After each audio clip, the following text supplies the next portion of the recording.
유엔과 유럽연합이 북한 당국의 모든 억류자와 납북자의 생사 확인과 석방 등 문제 해결을 촉구했습니다.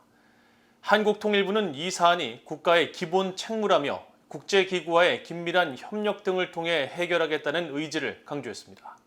첫 소식 안소영 기자가 보도합니다.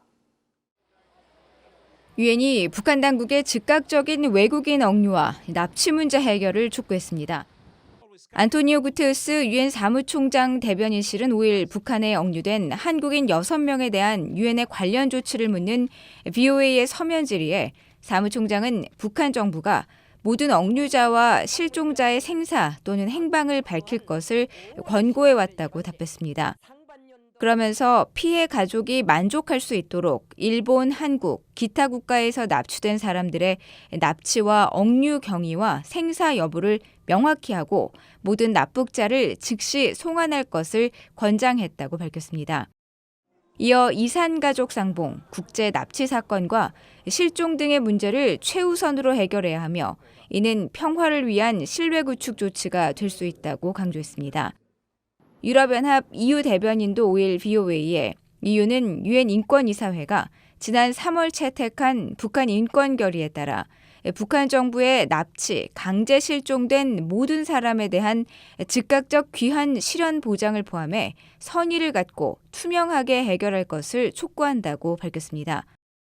아울러 북한에 억류되어 있는 모든 외국인에게 영사 관계에 관한 비엔나 협약을 기반으로 외교 공간과의 자유로운 소통과 접근 제공 등 보호 노력, 억류자 생사 확인 등을 북한 당국에 촉구했습니다.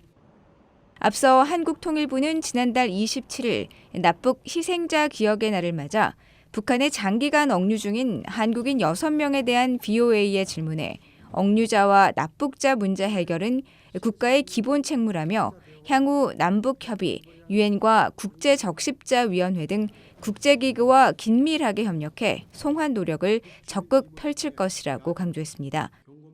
한국 정부의 이런 입장은 남북관계 개선에 주력하며 납북자와 억류 한국인에 관해 거의 언급하지 않던 전임 문재인 정부와 큰 온도차를 보여주는 것으로 미국의 전직관리 등 전문가들은 앞서 VOA에 이 문제 해결을 위해 미국보다 당사자인 한국 정부의 의지가 가장 중요하다고 지적했었습니다. This is a difficult one because the United States is not the principal country involved here. It's South Korea who has the grievance against North Korea. So the United States, while supporting South Korea, can't take the lead in terms of this effort. I don't know what their role should be unless the South Korean government requests them to do so.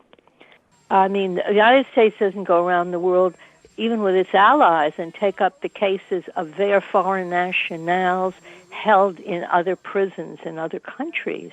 That's the responsibility of those governments.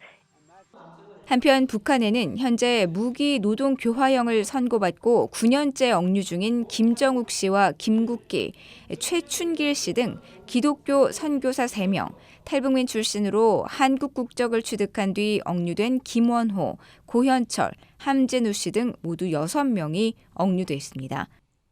VOA 뉴스 안소영입니다.